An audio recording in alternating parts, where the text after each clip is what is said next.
graça e paz. Que o Espírito Santo possa estar diante de nós, tanto para a exposição quanto para o entendimento, né? Nós vamos dar continuidade ao trabalho que a gente vem desenvolvendo de relatar a história da igreja aqui no Brasil. E só recapitulando, nas aulas passadas a gente veio tratando desde a época do descobrimento do Brasil, a influência que veio do exterior. No início começamos na Europa, posteriormente os missionários americanos que vieram do Brasil através de missões e distribuição, fazendo a distribuição de Bíblias. As igrejas começaram de pouco a pouco serem organizadas, fundadas, a princípio sem uma condição melhor, não podia-se nem ter torres, nem cruzes nas igrejas, para não caracterizar a igreja fora da igreja católica, que era a religião oficial do Estado. Com a República, houve um afastamento da igreja do Estado, onde você teve uma tolerância religiosa. Obviamente foi uma tolerância que mais funcionou no papel do que propriamente na comunidade, porque 98% da população brasileira era católica e existia um trabalho ainda bem forte, bem intenso contra o protestantismo. Então o preconceito contra os evangélicos era muito grande, mas isso estava dentro de um processo que veio aprimorando, e hoje a gente tem uma liberdade plena, graças a Deus, né, que a gente pode estar exercendo nossa profissão de fé sem ter constrangimentos, sem ter impedimentos. Bom, na aula passada nós chegamos até as organizações, deixa eu só ver se esse é o papel, deixa eu trocar aqui, nas organizações das igrejas pentecostais do Brasil. As igrejas pentecostais do Brasil, elas, entre 1910 e 1940, teve uma entrada aqui e uma organização de igrejas como a Congregação Cristã no Brasil e a Assembleia de Deus. E essas igrejas foram montadas e por 40 anos elas tomaram conta daquele espaço. Então não existia subdivisões delas, ou se existia era bastante insignificante, tá? Bom, a história da igreja pentecostal no Brasil, ela se divide em 3 etapas. A primeira, que foi até esse 1940, né, onde existiu essa supremacia dessas 2 igrejas, a Evangélica Cristã do Brasil e a Assembleia de Deus. Posteriormente, entre a década de 50 e 60, houve uma fragmentação desse movimento pentecostal. Então, criou-se outras igrejas, através de novos grupos que antes eram pentecostais das 2 igrejas, e que se separaram e fundaram, por exemplo, a Deus e Amor e o Evangelho Quadrangular do Brasil para Cristo. Então, quer dizer, já começou, teve uma subdivisão daquelas igrejas iniciais e começaram a se formar outras. Nós estamos aqui focando nas principais.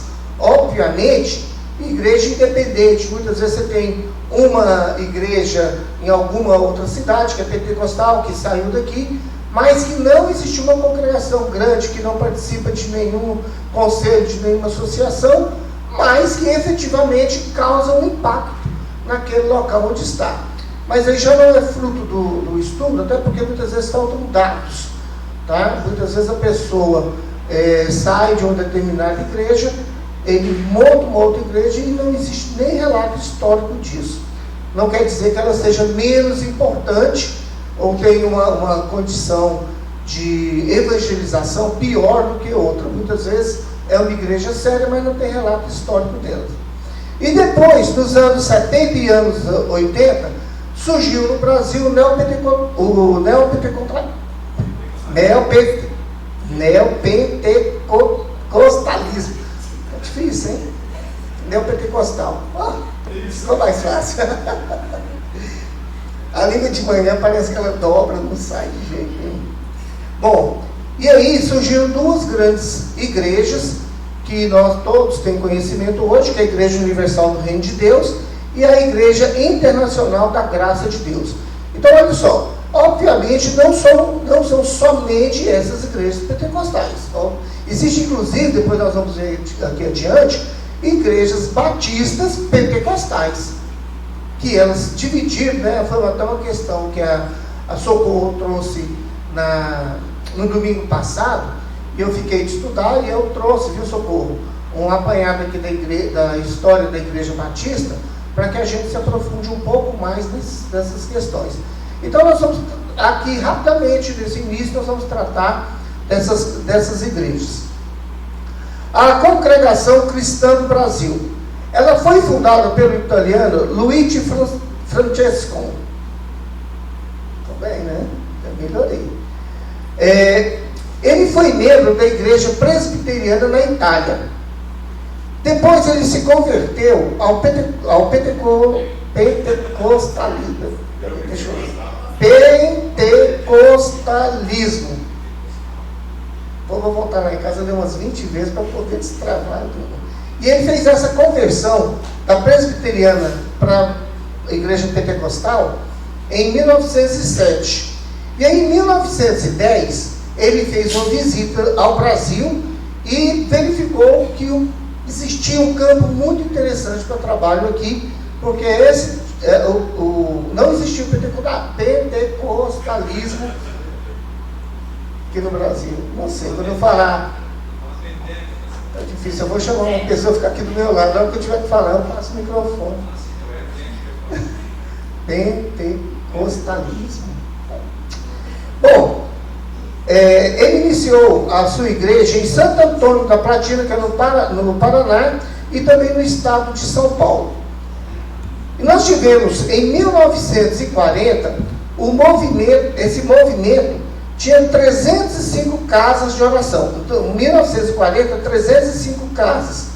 10 anos mais tarde, ou seja, ele começou com 300, em 1940 tinha 305, 10 anos depois já tinha 815 casas, tá certo? Então é um movimento que cresce bastante e tem muita força.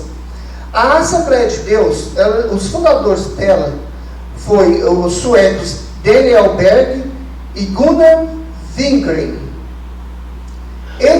A origem deles era uma origem batista. Então eles eram batistas. E depois eles se converteram em 1909 ao pentecostal. Tem jeito de mudar esse nome aqui não. Pronto, viraram pentecostal. Os irmãos de fé. Os primos. Pentecostalismo. Seu Deus, não dá problema. Eles se conheceram, esses dois, se conheceram numa convenção em Chicago, e depois, em visita ao Brasil, em 1910, eles foram em Belém, e ali eles estabeleceram e colocaram em prática a Assembleia de Deus. Só para vocês terem ideia, a Assembleia de Deus é um movimento tão forte que o maior número de igrejas hoje no Brasil o maior número é da Igreja Assembleia de Deus. Então, o maior número de adeptos, de membros hoje que a gente tem, é da Assembleia de Deus aqui no Brasil.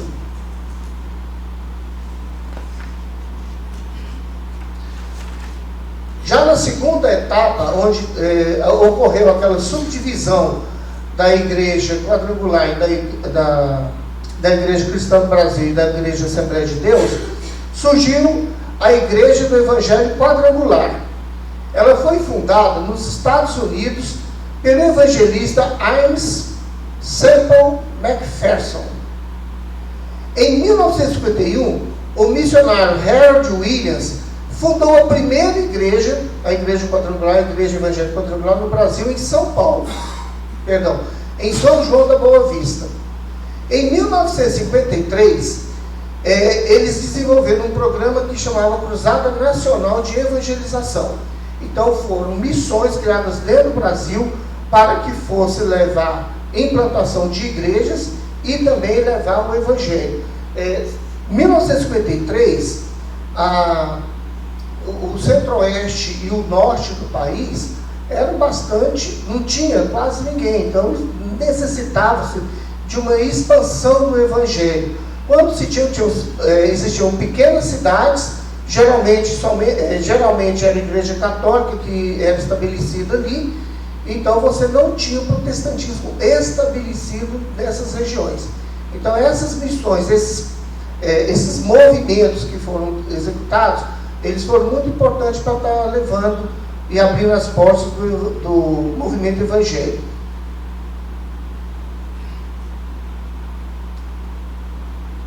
A igreja enfatiza 4 aspectos do ministério de Cristo. Primeiro aspecto que ela enfatiza é o aspecto daquele que salva, que Cristo é o que salva. Depois, o batismo pelo Espírito Santo. Também fala sobre a cura e a volta de Jesus Cristo. E as mulheres podem exercer o ministério pastoral. Então, nessa igreja, desde quando foi implantada, já entendia-se que a mulher poderia ser pastora. Depois nós temos a Igreja Evangélica Pentecostal Brasil para Cristo. Foi fundada por Manuel de Melo. Ele é um evangelista da Assembleia de Deus, que depois ele se separou da igreja, ou seja, ele era aquele cisma que sempre dá com um grupo saindo de determinadas igrejas. Então ele saiu da Assembleia de Deus e fundou a Igreja Evangélica Pentecostal Brasil para Cristo. Em 1956, ele se separou dessa cruzada nacional de evangelização. Lembra da cruzada de evangelização que eu falei há pouco? Eles participavam, mas depois ele saiu desse movimento. E organizou outra campanha. Essa outra campanha chamava O Brasil para Cristo. Se não me engano, até hoje existe um movimento com essa denominação. Não sei se tem as mesmas características, mas até hoje esse movimento é conhecido. Em 1979, inaugurou seu grande templo em São Paulo. Inclusive o arcebispo de São Paulo, na época, Dom Evaristo Arnes, participou desse evento. A outra igreja que se separou das duas primeiras foi a igreja Deus é Amor. Ela foi fundada por David Miranda, ou Davi Miranda, que converteu-se numa pequena igreja pentecostal em 1962. Então, em 1962, o fundador da Deus é Amor, ele se converteu à igreja pentecostal. E ele fundou a sua igreja lá na Vila Maria. Em 79, ele adquiriu a sede mundial da igreja, e é o maior templo evangélico do Brasil, que comporta 10 mil pessoas. Então, essa é bastante gente, né? Então, essa Deus é Amor, como sede mundial dela, então cabe 10 mil pessoas, tem capacidade para 10 mil pessoas. Hoje está tendo um certo avanço em igrejas maiores, principalmente nas igrejas pentecostais, né?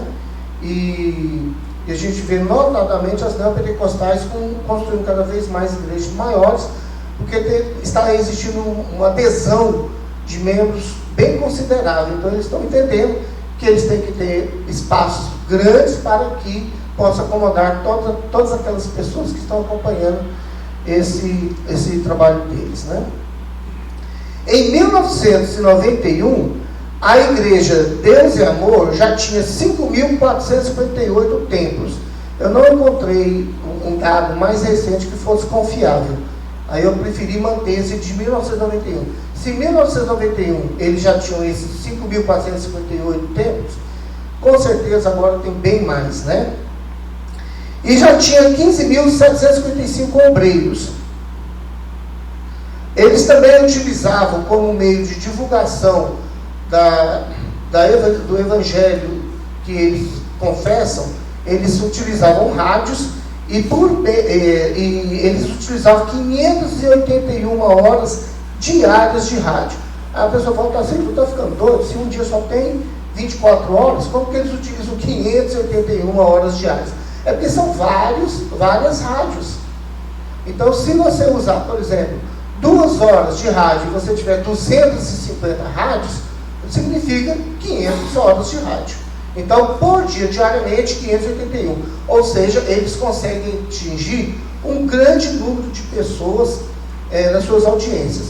Hoje nós vemos uma utilização muito intensa de rede de televisão que consegue alcançar, que hoje todas as casas praticamente têm televisão, né? Então a gente vê um trabalho intenso de utilização da mídia para levar a igreja, levar o evangelho para todos os cantos do país. Tá certo? E tem um número muito grande de horas que é utilizado. E existem igrejas que têm sua própria estação de televisão e tem algumas que alugam. De certa forma, todas alugam. Por exemplo, a Igreja Universal, ela é dona da Record.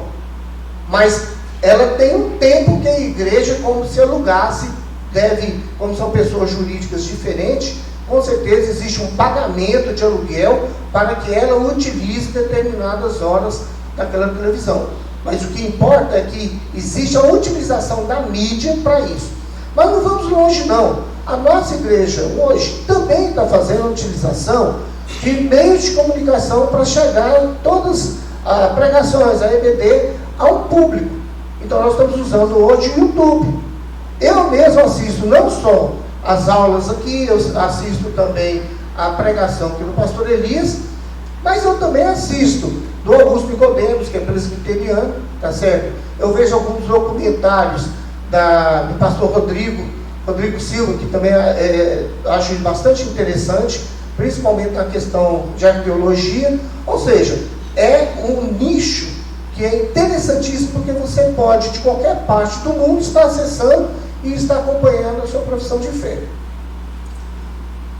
Bom, já na terceira etapa, que é o neopentecostal, aí veio a Igreja Universal do Reino de Deus, cujo fundador é Edir Macedo.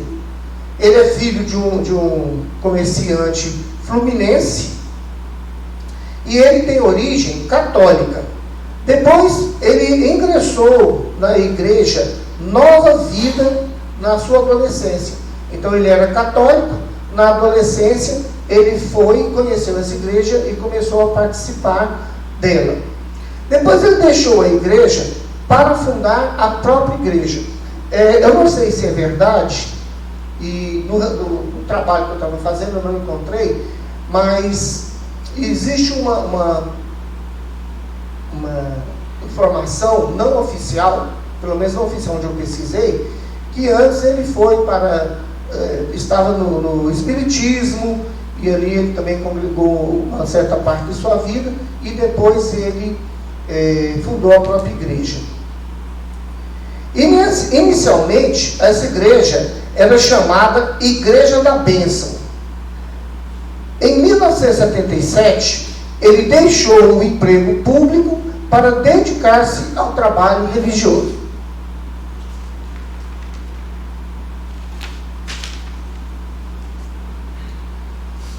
Nesse mesmo ano, surgiu o nome IURD, Igreja Universal do Reino de Deus. E até hoje permanece esse nome, permanece essa sigla. E também, nessa mesma época, surgiu o primeiro programa de rádio da IURD. O Edir Macedo vive desde 1986 nos Estados Unidos. Em 1989, ele transferiu a sede da igreja para São Paulo e adquiriu a Rede Record de televisão. Em 1990, a IURD elegeu 3 deputados federais. Então, a Igreja Universal, ela tem uma atuação externa às suas paredes muito forte. Tá? Então, é neopentecostal, trabalha, a gente sabe, aquelas questões bastante de profecias, de cura, de campanhas, mas eles também têm um trabalho forte externamente. Só fazendo um relato aqui, tem uma questão pessoal do Edir Macedo aqui que eu não vou falar, eu acho que não convém, mas o trabalho, por exemplo, da igreja da IURD, dentro dos presídios, é uma coisa espetacular. Porque muitas vezes a gente, até com certo preconceito, a gente tece algumas críticas, Mas, se você for pensar que eles desenvolvem um bom trabalho dentro do presídio, onde a pessoa está ali, passando talvez pelo pior momento de sua vida, e ele encontra apoio dentro da igreja, lá dentro dos presídios. Então, é um trabalho missionário muito importante. Eu já tive oportunidades de estar indo da faculdade para casa, isso na época que eu dava aula, e eu ouvi alguns programas onde as mães mandavam recados através do programa deles de rádio para os filhos presos lá dentro da penitenciária. Então, muitas vezes de outros estados, que não tem condição de vir e mandando recado. Então, eu acredito que isso aí é um trabalho muito, muito importante que eles estão fazendo. Bom,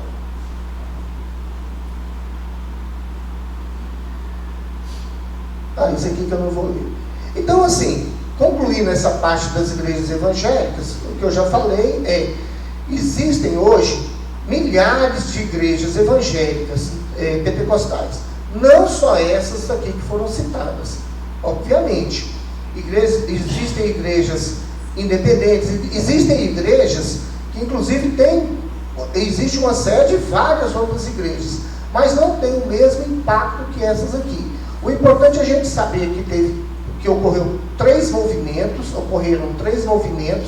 que foi de 1910 a 1940, o início da igreja pentecostal no Brasil. Eu ia falar pentecostalismo aqui, não deu. Depois de 1950 até 1960, o pessoal que saiu dessas duas primeiras igrejas, que fundaram novas igrejas e deram expansão à igreja pentecostal. E, por fim, na década de 70 e 80, essas igrejas neopentecostais que hoje está tendo um trabalho de expansão muito grande no Brasil. É claro que eu, como batista, eu não concordo com uma série de coisas dentro do movimento pentecostal. Mas eu também não tenho conhecimento nem propriedade para estar criticando eles ao ponto de achar que 100% de lá é errado e que só 100% daqui é correto. Eu acho que tem trabalhos lá espetaculares que deveriam até a gente observar, para, se for o caso e for dentro da palavra de Deus, a gente poder adequar também. Bom, mas como eu tinha dito no início, a Socorro me perguntou a respeito de cisão dentro da Igreja Batista do Brasil, uma vez que eu estava relatando de outros e tinha bastante separações. Inclusive a gente acabou de ver aqui dentro das igrejas pentecostais. Então, aí eu resolvi fazer um apanhado da Igreja Batista, tá? Bom, como que a igreja, quem foi que fundou a Igreja Batista? Quem sabe? Eu fiquei sabendo para o estudo, eu também não sabia não. Ele chama John Smith. Ele tem, a igreja foi fundada nos Países Baixos, especificamente na Holanda, mas só que ele é um movimento, isso foi no século XVII, mas ele é um movimento de dissidentes da igreja da Inglaterra. A igreja na Inglaterra, quando ela adotou a reforma, ela se estabeleceu como igreja anglicana. Só que, com a morte de Henrique V, a filha que assumiu o poder, assumiu o filho, mas ele rapidamente morreu, veio uma das filhas, assumiu e ela tentou voltar com o catolicismo. Em seguida, a outra filha e também parte da sociedade voltou ao poder e novamente estabeleceu o protestantismo. Então foi uma época muito conturbada. E aí a gente teve esse grupo que estava sendo perseguido na Inglaterra, grupo de protestantes, que eles saíram e foram para a Holanda, e na Holanda eles fundaram a Igreja Batista. Hoje nós temos cerca, é claro que muitas vezes, gente, dados variam. Por exemplo, se você faz um levantamento de 5 anos atrás e faz o outro, os dados são diferentes. Até quando você faz por pesquisas por institutos diferentes, também existem diferenças, tá? O que foi apanhado aqui foi que hoje tem 125 milhões de membros de igrejas batistas no mundo. Mas no mesmo trabalho, eu encontrei informando que já são 175 milhões. Então teve uma divergência nisso aí, mas o importante é mostrar que a Igreja Batista tem um grande número de adeptos, e não só no Brasil, pelo mundo inteiro. Então você tem nos Estados Unidos, você tem no Brasil, você tem na África, você tem na Europa, tá certo? E inclusive na África o número de igrejas batistas está crescendo muito, e o trabalho ainda está por ser feito, ainda tem muito a atender, né? Hoje nós temos no Brasil a estimativa de 3.700.000 batistas. É o segundo número de protestantes do Brasil. O primeiro é da Assembleia de Deus, disparadamente. O segundo são membros da Igreja Batista, tendo 3.700.000 membros. E o número de igrejas hoje no Brasil chega a 6.000 igrejas batistas. Então essa igreja batista tem origem inglesa, surgiu na Holanda no início do século XVII. Início do século XVII, 1600 e pouco. Não existe uma data precisa, mas em torno de 1610, mais ou menos. Então, para vocês verem que foi pouco depois da Reforma. A Reforma foi em 1517, 100 anos, menos de 100 anos depois, já estava estabelecendo essa igreja, por isso é uma igreja histórica. E a Igreja Batista, ela concebe que o batismo tem que ser por imersão nas águas, tem exposição bíblica e publicação de sua fé. O movimento surgiu na colônia inglesa da Holanda, tempo da reforma religiosa, que foi intenso, aquela perseguição, aquele movimento contrário ao protestantismo. A maior associação batista é a Convenção Batista do Sul dos Estados Unidos. No Brasil, as maiores são a Convenção Batista Brasileira e a Convenção Batista Nacional. Gente, essas convenções são extremamente importantes porque elas aglomeram as igrejas, tá certo? Inclusive aqui no Brasil existe um aglomerado de igrejas que faz parte também das igrejas batistas pentecostais. Mas por que é importante? Porque você fortalece o movimento. Então, muitas vezes você precisa fazer uma expansão, ou você tem que fazer missões, ou você tem que fazer uma cruzada de evangelização, e você tem esse apoio dessas confederações, associações, confederações, inclusive em questões judiciais, porque você muitas vezes vai responder uma questão judicial que envolve milhões de reais. Aí como igreja nossa, como que bancaria uma ação judicial de 2 milhões de reais? Então existe toda uma assistência jurídica para poder estar nos auxiliando nisso aí.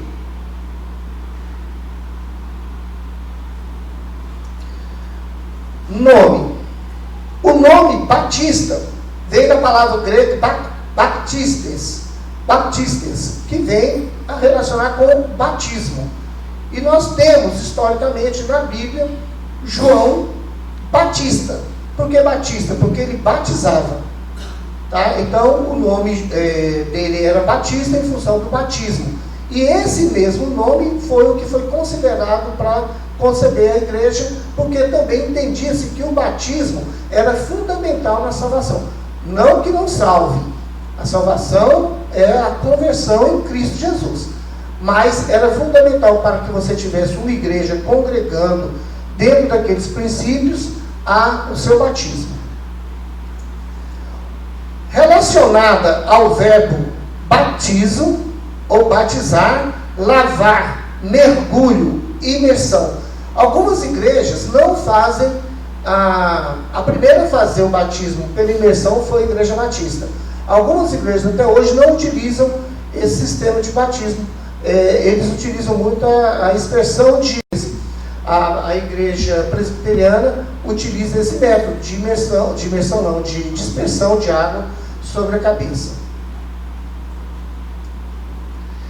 Nós temos aqui os anabatistas, que era uma religião na Inglaterra, e era uma religião bem radical, protestante e bem radical.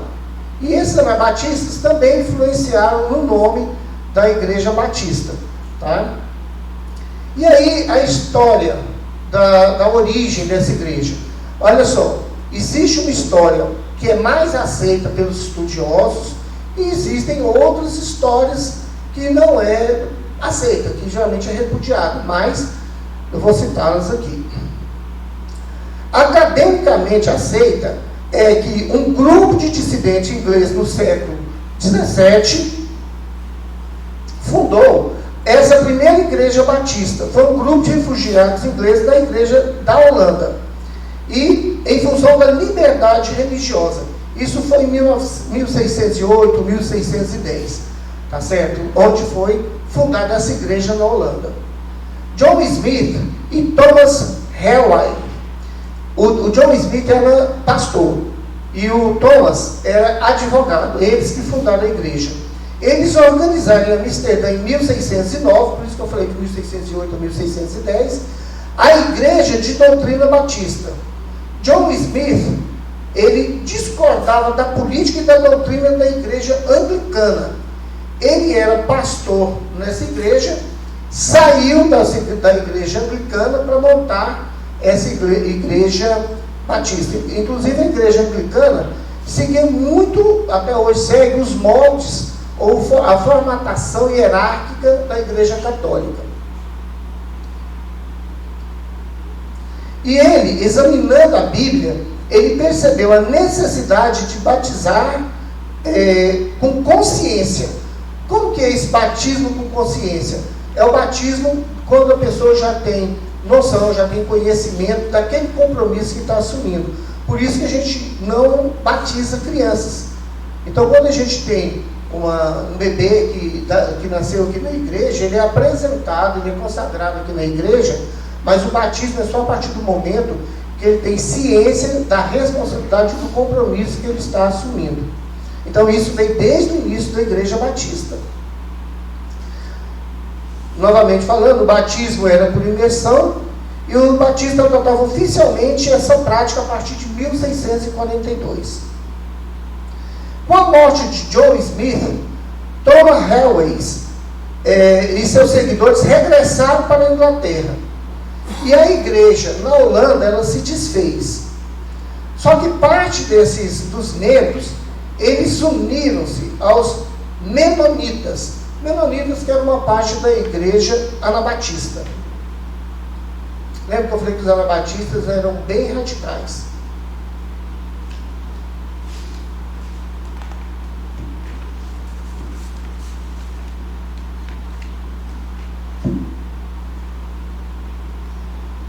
E aí, com esse retorno à Inglaterra, em Londres, eles fundaram a primeira igreja batista em 1612. Ou seja, a igreja batista começou na Holanda, foi fundada na Holanda, o seu pastor, o John Smith, morreu, e os membros retornaram para a Inglaterra, desfizeram aquela igreja na Holanda, e eles fundaram outra em Londres, igreja batista também. Bom, só que aí, um grupo, e aí continuou a perseguição, não pense que a perseguição tinha acabado, não. E aí um grupo, inclusive, emigrou para os Estados Unidos para fugir dessa perseguição. E nessa perseguição, um batista muito famoso foi John Bunyan, que ele escreveu O Peregrino. E O Peregrino é um dos livros mais lidos do mundo, inclusive foi feito filme desse livro, já foi feito até um novo filme, né, uma nova versão do filme, e é extremamente importante porque ele mostra uma história de salvação do homem e que reflete muito o nosso cotidiano, a vida nossa diária. Quem nunca assistiu, quem nunca leu o livro, leia. Quem nunca assistiu o filme, assista. Vale a pena, porque, só para você ter ideia, foi escrito em 1612 e até hoje ele é de grande sucesso. A venda dele é muito grande, porque ele é um livro que continua sendo atual. Nos Estados Unidos, eles fundaram a primeira igreja batista em Providence, em 1639. Quem fundou foi Roger Williams. E eles fundaram também uma colônia que se chamava Rhode Island. E John Clark organizou a igreja batista de Newport, também em Rhode Island, tá? Em 1648. Então, olha só, essas pessoas, esse grupo, eles eram ingleses, estavam na Inglaterra, com perseguição, foram para a Holanda, fundaram ali a primeira igreja batista. Com a morte do seu líder, eles retornaram à Inglaterra. Depois, na Inglaterra, parte ficou, mas parte sendo perseguida, continuando a perseguição, eles foram para onde? Para os Estados Unidos. E lá eles montaram uma colônia e fundaram a primeira igreja batista. Ou seja, estava levando essa igreja batista já para o continente americano. Os batistas cresceram principalmente no sul dos Estados Unidos. E a principal denominação é a Convenção Batista do Sul. Hoje eles têm lá 15 milhões de membros. É a maior igreja protestante dos Estados Unidos. Só tomar uma água aqui que choveu, mas o tempo continua seco.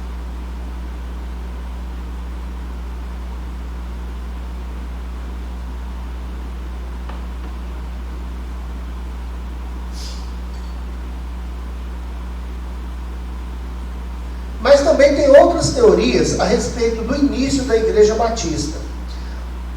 Uma que é a teoria de sucessão apostólica. É o JJJ. João Batista, Jordão, Rio Jordão e Jerusalém. João, Jordão, Jerusalém, JJJ. Ou seja, os batistas atuais descendem de João Batista.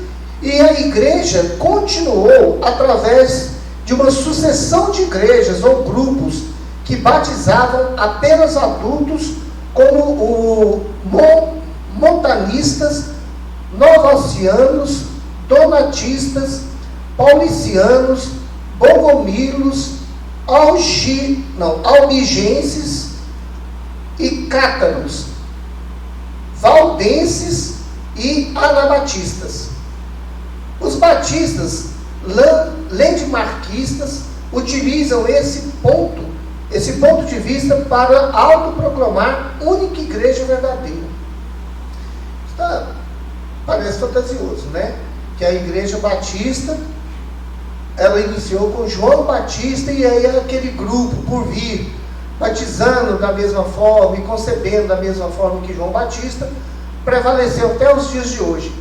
Então isso não é muito aceito pelo meio estudioso, né? Daí que trabalha sobre história bíblica. E a certo ponto parece meio fantasioso isso aí. Deixa eu ver aqui. Teoria anabatista. A teoria anabatista é aquela que afirma que os batistas descendem dos anabatistas, que pregaram sua mensagem no período de reforma protestante. Apoiar essa teoria é contado com John Smith e Thomas Helwey, com os menonitas na Holanda. Então os menonitas, lembra que eu falei que menonita era anabatista, era um grupo de anabatista, e aí eles estão dizendo, essa teoria aqui, é que os fundadores da Igreja Batista, ao migrarem para a Holanda, conheceram esse grupo de anabatistas lá, e aí eles conceberam a Igreja Batista, baseado nesse encontro, nesse estudo que eles teve com os anabatistas na Holanda. Todavia, em 1654, 5 igrejas batistas em Londres publicaram contra a doutrina anabatista. Ou seja, em 1624 houve uma publicação da Igreja Batista contrário ao Anabatista. Então isso aí caracteriza que a Igreja Batista não pode ser derivada da Anabatista, porque senão ela teria muito da Anabatista. Ela poderia estar divergindo em um ou outro ponto, mas ela teria sua base dentro da Anabatista. Então isso aqui mostra ou caracteriza bem que não houve esse relacionamento, não houve essa procedência, tá? de origem. Igreja Batista no Brasil. Imigrantes americanos fundaram as primeiras igrejas batistas no Brasil. Durante a Guerra de Secessão dos Estados Unidos, o Sul lutou contra o Norte. O Sul era a favor da escravidão e o Norte era contrário à escravidão. Então, em função disso, o Sul e o presidente declarando que todos estavam livres, que era Abraham Lincoln, o Sul se revoltou, não concordou, e lembrando que lá nos Estados Unidos, cada estado é independente.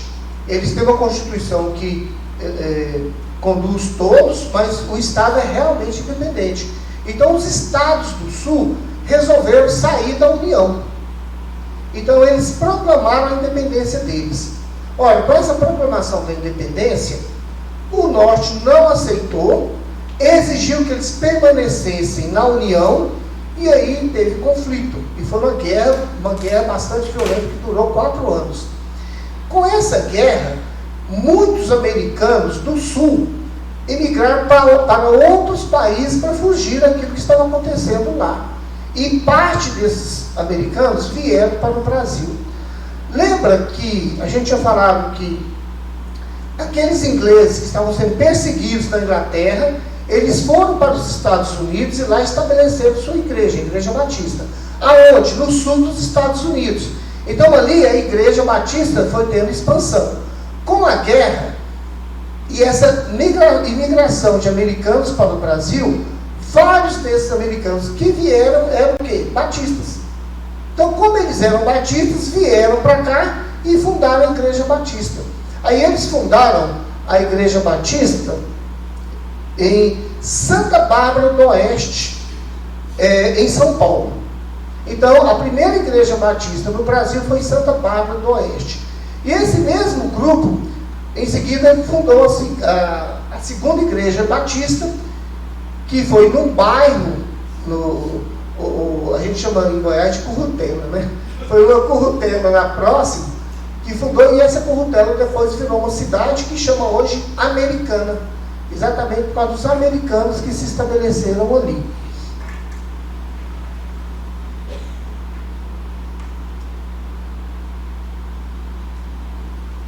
Está mais difícil passar isso aqui que falar pentecostalismo. Eu disse, você tem que me ajudar, cara.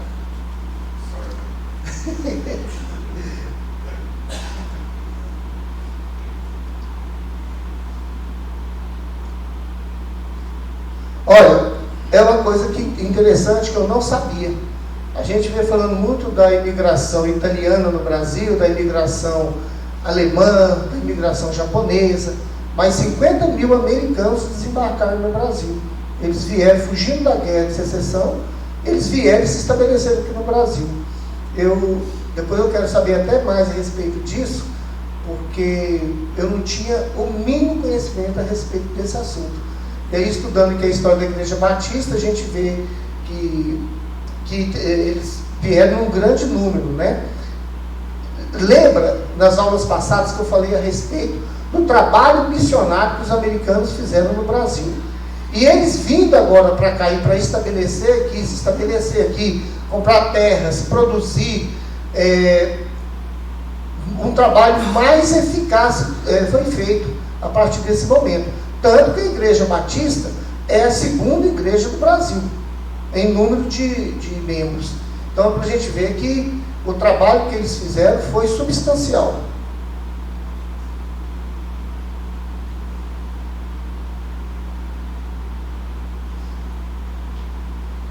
Em 1870, eles publicaram um manifesto para a evangelização do Brasil. Olha só, esse grupo já estava fazendo um manifesto a respeito da evangelização. Então, eles não só pensaram em chegar aqui, comprar terra, se estabelecer, restabelecer a condição que ele tinha nos Estados Unidos, ter recurso financeiro, mas eles também tiveram a prioridade, ou eles tiveram a necessidade de fazer com que o Evangelho se expandisse pelo Brasil. Em 1871, os batistas emigrados dos Estados Unidos fundaram a primeira igreja em Santa Bárbara do Oeste, e em 1879, um segundo grupo, fundou a segunda igreja batista aqui no bairro da Estação, que é atualmente a cidade de Americana. Os batistas solicitaram a junta de Richmond, nos Estados Unidos, que enviou missionários ao Brasil. Então, olha só, essa igreja agora estabelecida aqui, eles participavam daquela conferência americana dos batistas. Então, eles solicitaram que enviassem de lá missionários para que o trabalho de evangelização dentro do país, que foi o trabalho que eles tinham proclamado aqui, que fosse mais eficiente. E aí vieram mais americanos, e esses americanos missionários que adentraram o país, levando o evangelho, levando a igreja batista para o interior do país. Em 1800,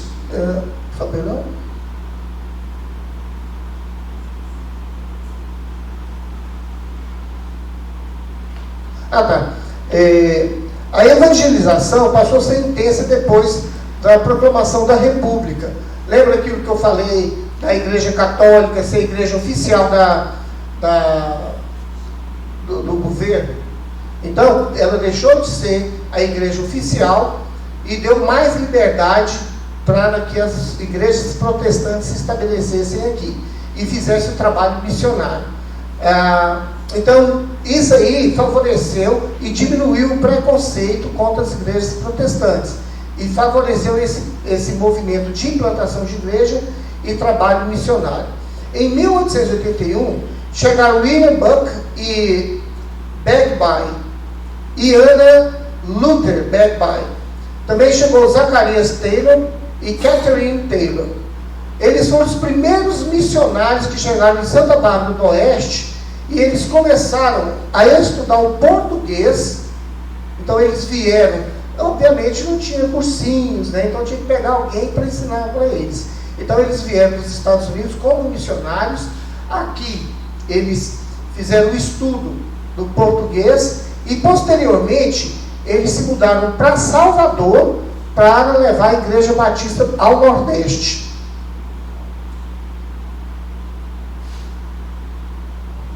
Em Recife, foi feita a conversão de um sacerdote católico, ele chamava Antônio Teixeira de Albuquerque. Esse Antônio Teixeira de Albuquerque, que era um sacerdote católico, ele se converteu e ele tentou voltar para Maceió, que era a terra dele, mas teve perseguição. Tentou Recife, também teve perseguição. Depois ele foi para São Paulo para se estabelecer. E aí, nessa conversão, ele conheceu, como ele foi para São Paulo, ele conheceu os batistas de São Paulo. E aí, por conhecer esses batistas em São Paulo, ele se ordenou pastor e foi ajudar na implantação de igrejas. Aí sim, como pastor da igreja evangélica, a igreja evangélica batista, aí ele voltou para o Nordeste, ele voltou para Maceió para fazer o trabalho nessa região. E aí ele fundou a primeira igreja batista lá em Maceió. Só que, infelizmente, esse Albuquerque morreu muito cedo. Ele morreu com 46 anos. Então, não tinha... O trabalho dele não teve uma maior amplitude em função disso, da morte muito cedo. A partir de 1899, outros missionários vieram para o Brasil, fundaram novas igrejas em São Paulo.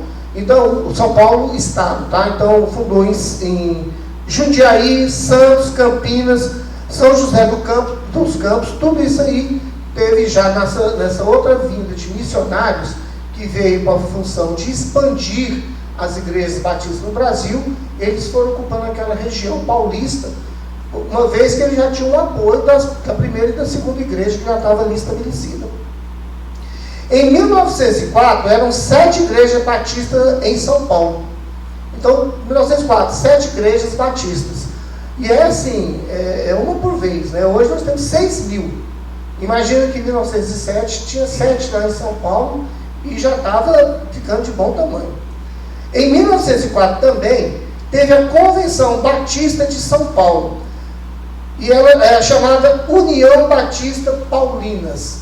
Então, olha só, eles já, com as 7 igrejas, eles fizeram uma conferência.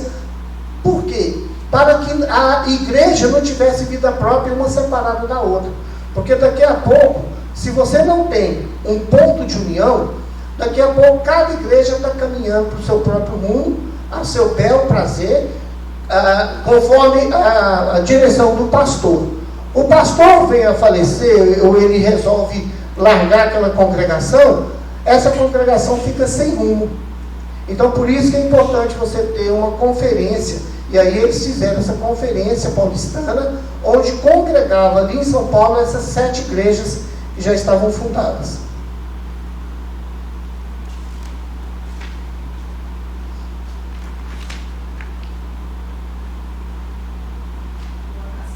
Pois não.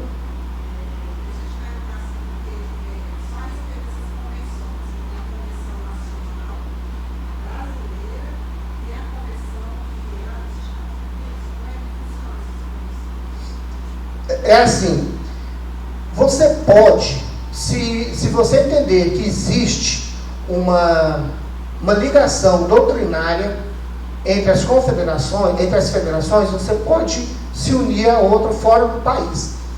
Inclusive você pode unir aqui dentro. Vamos imaginar assim, que em São Paulo eles fizeram essa confederação paulistana, e aqui em Goiás e Distrito Federal, Mato Grosso, resolvesse fazer uma nossa aqui também. Se doutrinariamente nós formos iguais, tivermos uma familiaridade, pode essa convenção daqui se unir à convenção de lá. Então faz uma confederação. E essa confederação pode fazer convênios com outras confederações em outros países, contanto que a base doutrinária seja a mesma. Então, se os batistas lá nos Estados Unidos tiverem em concordância com os batistas do Brasil, nada impede da gente fazer a convenção com eles. Mas hoje isso já está rompido. No início, eles propiciaram a implantação da Igreja Batista aqui. Mas depois que nós fomos estabelecendo, algumas formulações nossas não estavam mais conferindo com a deles, nós rompemos. A Igreja Presbiteriana também foi nesse processo. O início foi através de missionários que vieram das confederações dos Estados Unidos para cá, e implantou a igreja, e no transcorrer da história, a igreja americana se tornou mais liberal, e a igreja brasileira mais ortodoxa. Então perceberam que já não estavam mais comungando das mesmas bases doutrinárias e romperam. Aí tem a nacional e a brasileira. Tem. Aí essa brasileira que é a ligação com a Estados Unidos. Não entendi? Essa convenção nacional brasileira. A nossa é nacional ou é brasileira? Brasileira. Então, Brasileira. a nacional é que tem ligação com a dos Estados Unidos. Eu não sei se ela ainda tem. Realmente eu não sei. Tá? Porque o que acontece? Grande parte da Igreja Batista, ela se tornou pentecostal, né? Então ela teve um desmembramento da forma que a gente entende hoje, que a gente é mais calvinista. Mas não, a gente é calvinista, né? Então, eu realmente não sei se eles ainda continuam agregados lá. Existe uma conferência na Suécia, que aí nós somos ligados a essa conferência na Suécia. Aos Estados Unidos, realmente eu não sei te falar com precisão. Tá?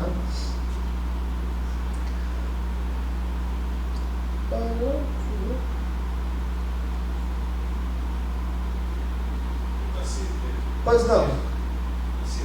E aqui no Brasil, não sei, mas lá no Sul existe duas batistas, que é a batista na convenção e a batista do governo, que é na Alemanha. Sim. Tem duas batistas lá fora, internacional, não sei o que, essa tem batista. As principais são essas na convenção. E também, Augusto, tem o seguinte, algumas igrejas não derivaram dessa igreja batista inicial, que foi do John Smith que fundou.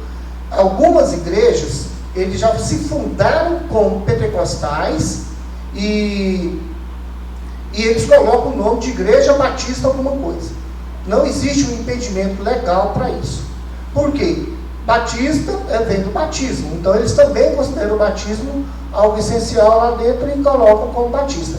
Então, algumas derivaram desse movimento inicial batista e outras não. Outras foram igrejas independentes que surgiram já com o nome de batismo, mesmo não congregando em nada com o batismo original.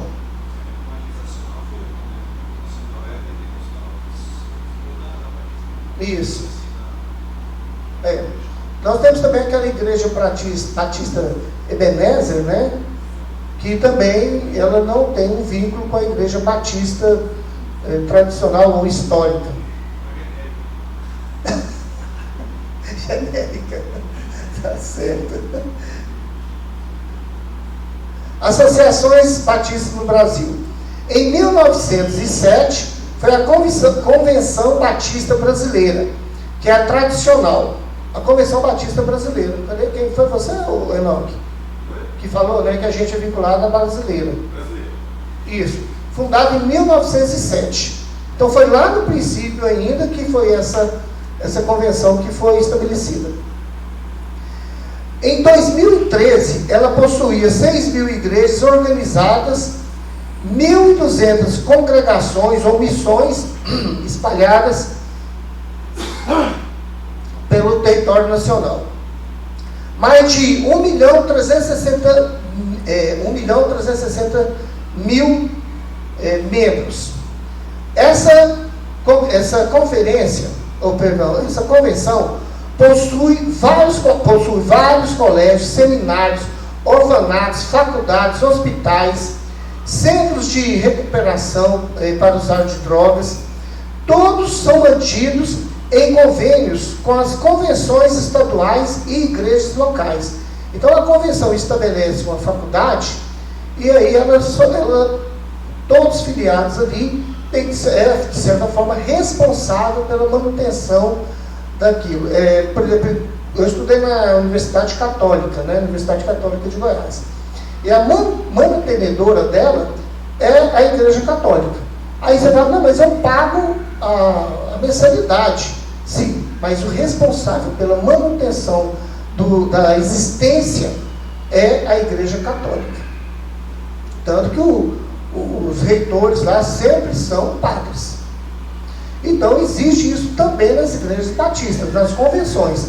Você tem a convenção, congrega todas as igrejas, porque nós não temos, olha só, nós não temos a hierarquia da Igreja Católica.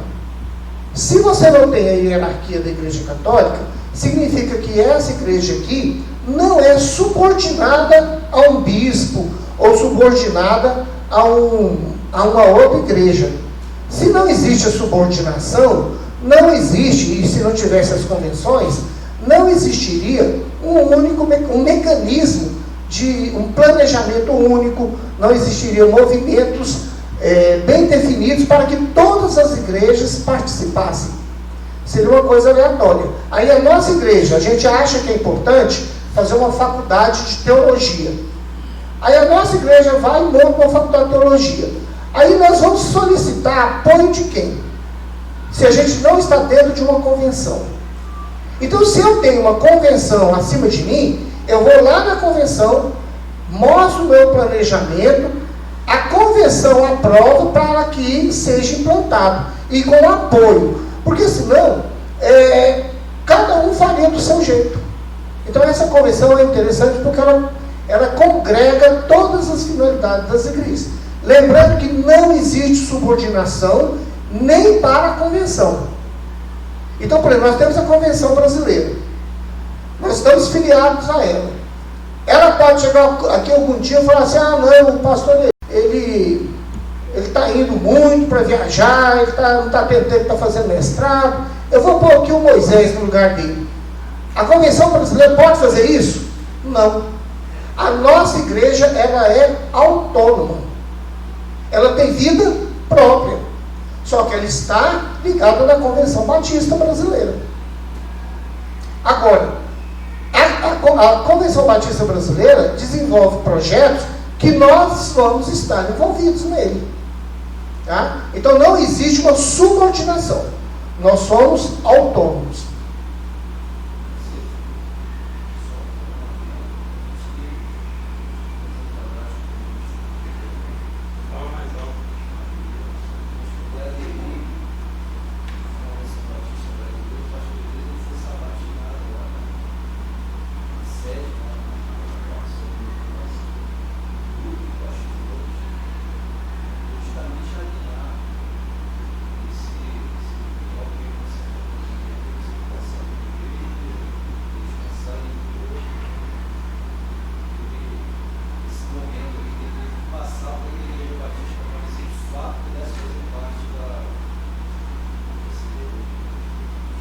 Eu vou repetir aqui o que o Eberito falou.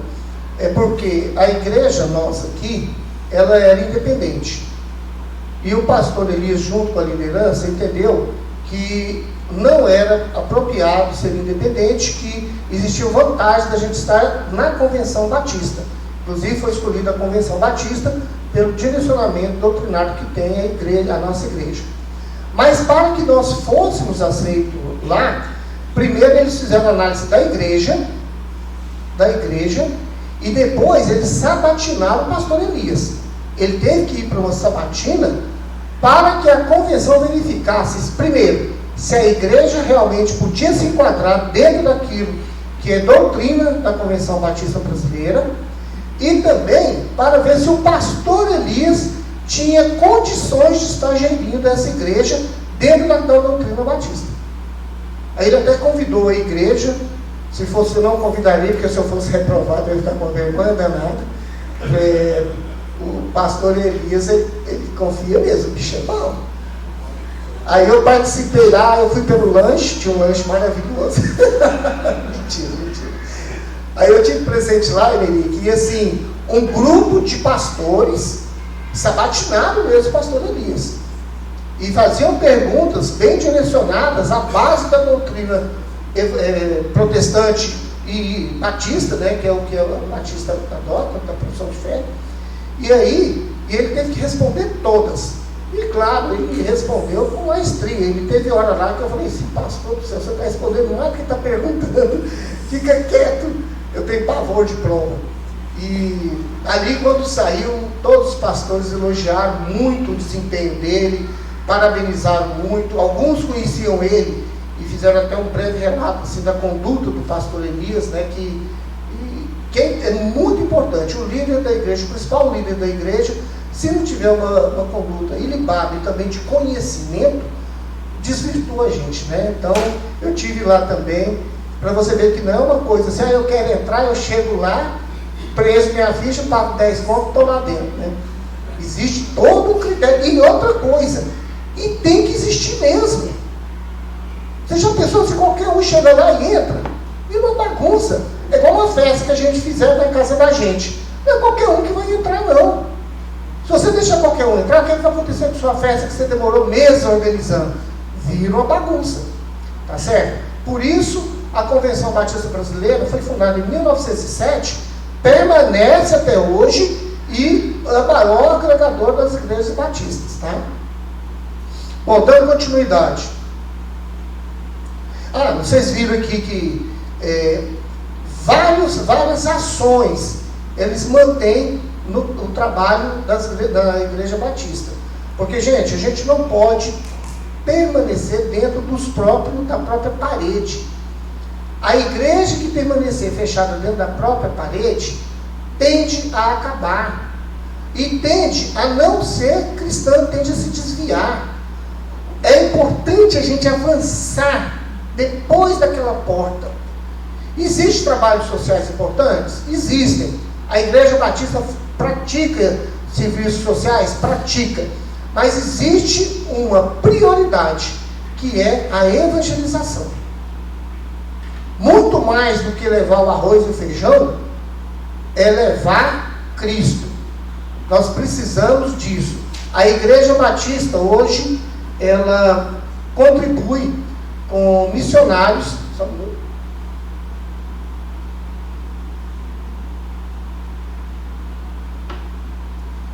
Ela contribui com missionários, por exemplo, da missão Além. Inclusive hoje, agora de manhã, eu vou aceitar a contribuição, a oferta de vocês, para que a gente possa mandar para eles, tá? E são missões. Vem aqui o pastor depois, toda vez que eu estou aqui à frente, eu falo do pastor Charles, que desenvolve uma missão em Moçambique. E ele vai ter a oportunidade de vir aqui, tá certo? Fazer uma pregação para a gente. Eu não sei que dia, você sabe, Emeli, que dia que vai ser? Vai ser por agora, não sei se é hoje, domingo que vem, é por esse tempo agora. E ele, se ele contar como ele trabalha, quais são as condições que ele trabalha a evangelização lá, é uma coisa emocionante.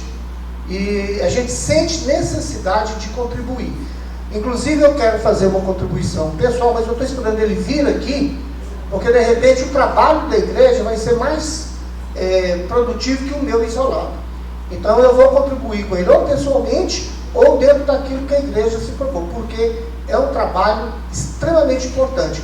Tá? Então a gente tem que sair pela porta fora.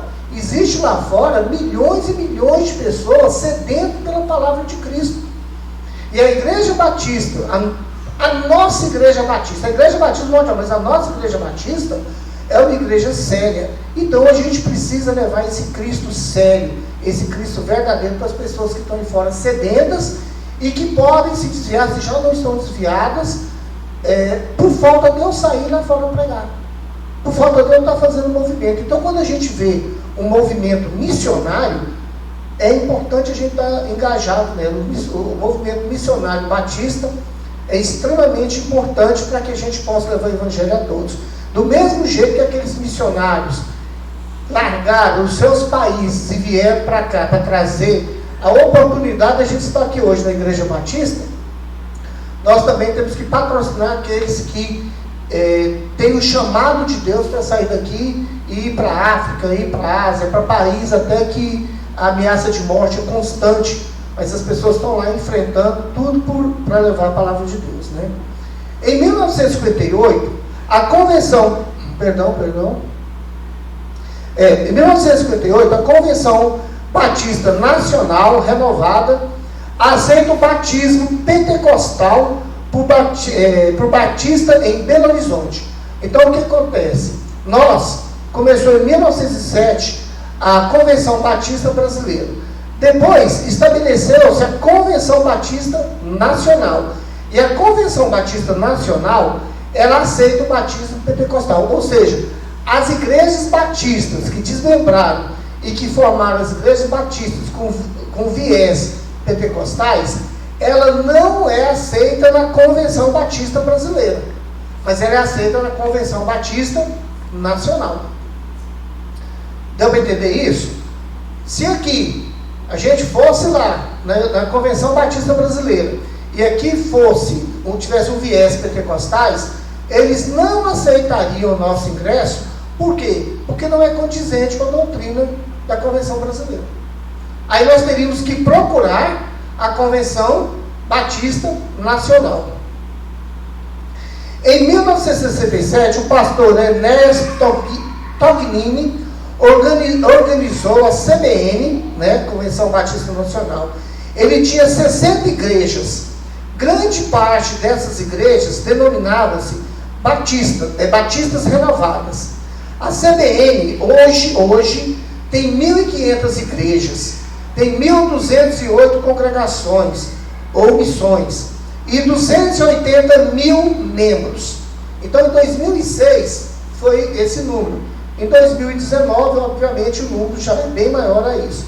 Então a CBN do final da década de 60, quando ela começou com 60 igrejas, já tinha esse número de igrejas em 2006. Que são, igual eu falei, o movimento pentecostal, ele é muito forte, ele cresce muito rápido no Brasil, tá? Aí, como a Convenção Batista Nacional agrega essas igrejas, elas vão para lá, elas não podem vir para a brasileira.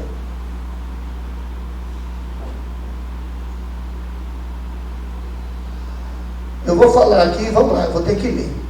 A convenção, essa convenção CNB, adota o pentecostalismo,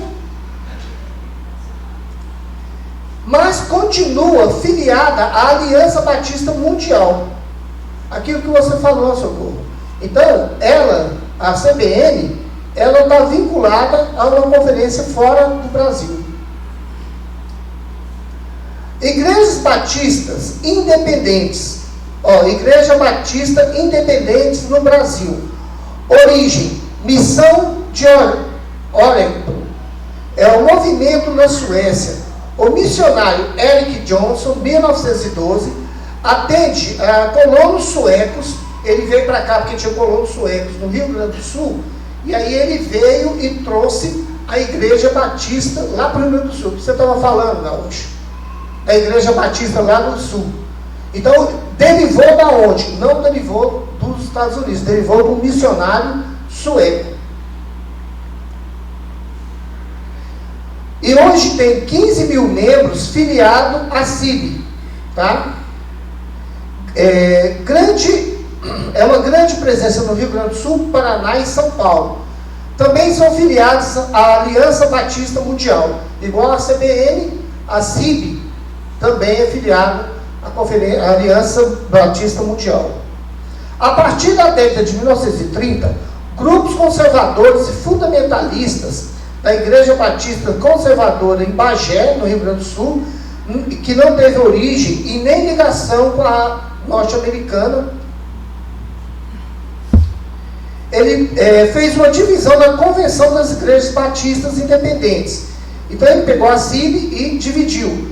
Aí, anos 80, o grupo da igreja formado a União Conservadora Batista Independente. Então a Igreja Batista Independente, a Conferência das Igrejas Batistas Independentes, a CIB, teve um racha dentro dela, teve um cisma ali dentro. E aí as igrejas que saíram fundaram essa outra, que é a União Conservadora Batista Independente, o CBI. Então está vendo que, à medida que um grupo sai e monta várias igrejas com o mesmo viés doutrinário, eles acabam por montar uma conferência.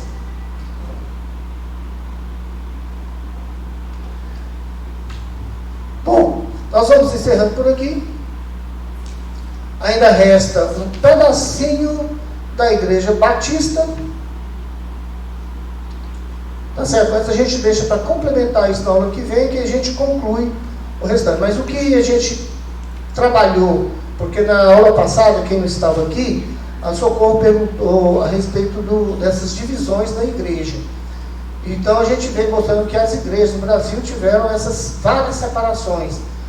E aí ela perguntou a respeito da Igreja Batista. Até o momento eu não tinha essa informação, mas a gente viu aqui que a Igreja Batista começou, mas foi tendo divisões. Algumas igrejas foram montadas convenções, algumas igrejas foram desprendendo daquele corpo inicial, voltando, a maior parte voltando ao pentecostalismo. Caramba! Então, e tendo as suas próprias convenções. E essas convenções acaba sendo uma união daquelas igrejas que estão conveniadas ali, ou aliadas ali. Tá certo? E também, elas ficam no Brasil, mas existem conferências internacionais que ela pode se filiar. Porque essas conferências internacionais, ou convenções internacionais, elas estão, por exemplo, situadas na Suécia, como eu falei, mas elas também abrangem vários países. Então tem conferências, tem convenções em vários países que se agregam a essa em algum lugar onde ela está estabelecida. Gente, e grande parte das missões É um trabalho muito intenso, veio dessas confederações internacionais. O pastor Charles mesmo, ele participa de uma missão em Moçambique, onde quem coordena é uma convenção da Inglaterra. Então a liderança é inglesa. Então ele chega lá, ele tem uma subordinação a uma pessoa ali que comanda a missão, e a pessoa é inglês. Então ele não é ligado a missão dele não é de uma convenção brasileira, mas de uma convenção inglesa, que está lá em Moçambique.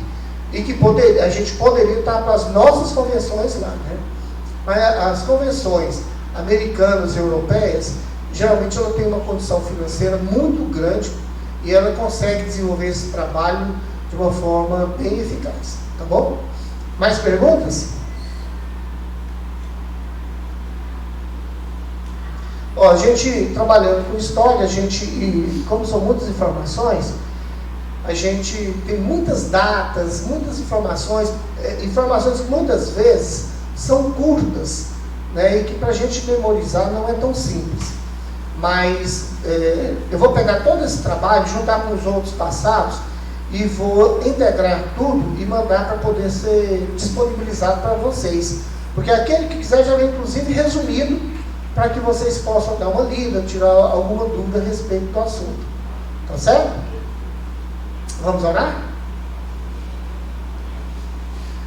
Senhor meu Deus, mais uma vez queremos agradecer, porque o Senhor nos trouxe aqui, nos possibilitou o estudo da Tua Igreja, nos possibilitou este momento para que a gente possa estar aprendendo cada vez mais. Tudo isso é por Tua graça, tudo isso é porque, embora nós não mereçamos, o Senhor nos concede. Que as nossas igrejas, Senhor, cada vez mais sejam firmadas na palavra de Cristo. Que as igrejas sérias, aquelas igrejas bíblicas, aquelas igrejas que primam por estar na Tua palavra, Senhor, que elas possam expandir não só fisicamente, mas que nós possamos expandir nas nossas missões, para que a gente possa levar a palavra de Deus para todas as comunidades, para que a gente possa pregar como o Senhor determinou, para que a gente possa pregar até os confins do mundo, Senhor. Para isso nós precisamos conhecer tanto a Tua palavra quanto a história que nos trouxe até aqui. Queremos novamente agradecer por esses missionários, Senhor, que um dia abriram mão de sua vida em seus países, abriram mão de estar com suas famílias, de ter uma vida cômoda, para se deslocar até o nosso país, para trazer a Tua palavra aqui, e que hoje chega até nós. Graças te damos, porque a força que o Senhor deu, a inspiração que o Senhor deu, a missão que o Senhor deu para eles surtiu o resultado. E que nós possamos, Senhor, ser um instrumento de Tua vontade, para que Tua palavra continue a expandir por todos os recantos do mundo. Nós oramos e agradecemos em nome de Jesus. Amém.